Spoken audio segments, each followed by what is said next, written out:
Welcome. If you're looking to see sensitive content in your search results on the X app, you've come to the right place. I'll guide you through the updated steps to make sure you don't miss out on any content that might be hidden due to sensitivity filters.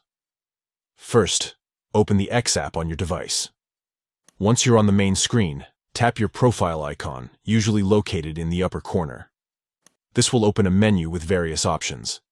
Next, scroll down and select Settings and Privacy. This option leads you to the settings that control your account preferences. Inside the Settings menu, tap on Privacy and Safety. This section manages what content you see and your account security. Now find and tap on Content you see. Here, you can control media visibility settings, including sensitive content. After that, tap on Search Settings. This setting controls the content filtering related specifically to search results.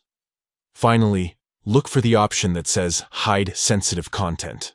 Toggle this off. Turning it off allows sensitive content to appear in your search results. Once you've completed these steps, the X app will no longer filter out sensitive content in your searches, and you'll see a wider range of posts. Keep in mind that by showing sensitive content, you may encounter images or posts that can be graphic or disturbing. Adjust these settings according to your comfort level. And that's it! With just a few taps, you can customize your X app search experience to include sensitive content. Enjoy browsing with a broader perspective. Thank you for watching.